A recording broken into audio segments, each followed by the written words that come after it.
You see a headline about a gold robbery in Kolkata, and you might just think it's another crime story. But this one is different.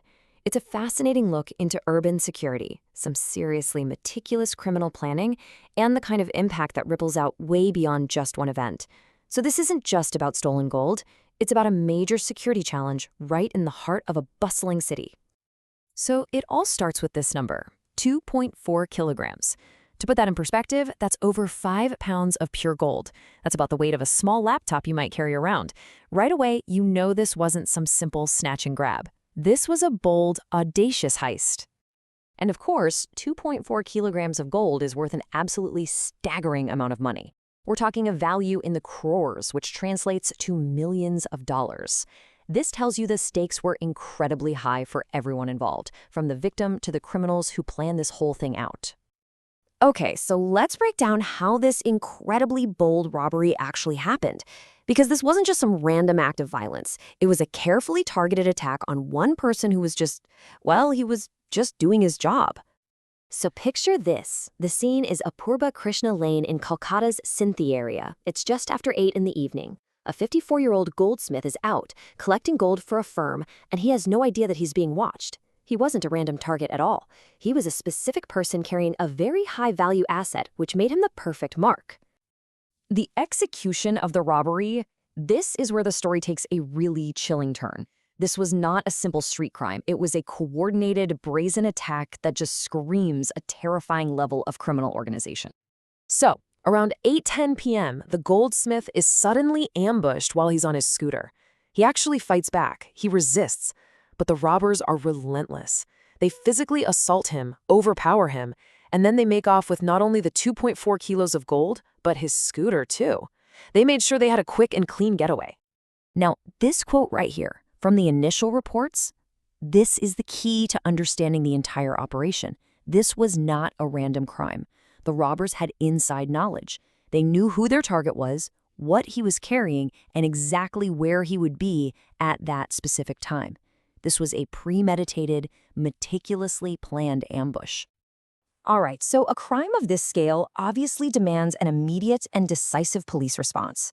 Let's turn our attention to the investigation and see how the authorities are working to bring these guys to justice. And the police acted fast.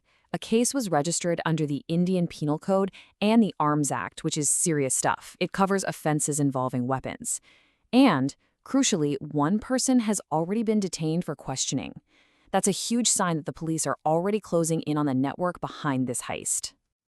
But, the impact of this robbery extends far beyond the victim and the police investigation. A crime of this magnitude creates this ripple effect of fear and uncertainty that really touches the entire community. The consequences of this one robbery are just so far-reaching. Local businesses, especially anyone in the jewelry trade, are left in a state of fear. Public trust and safety, it gets eroded. The crime exposes these potential weaknesses in urban surveillance and security. And for a lot of businesses, it could even mean higher insurance premiums. So, in short, a single crime can disrupt an entire ecosystem. And that's what makes this crime so unsettling. It didn't happen in some dark alley or remote location. No, it happened in a busy, public area of the city.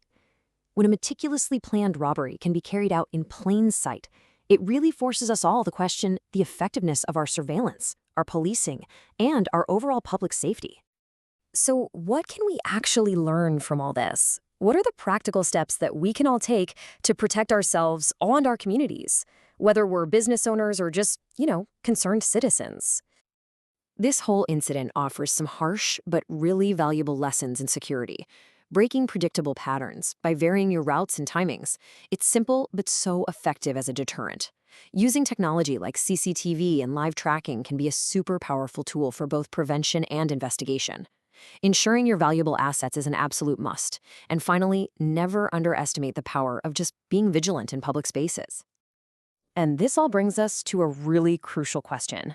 This heist, so carefully planned and brazenly executed, it forces us to look beyond just the police for answers. I mean, we rely on law enforcement to keep us safe. Of course we do. But is our personal and community safety solely their responsibility? Or do we all have a role to play in creating a safer society through our own vigilance, awareness, and preparation? It's definitely something we all need to think about.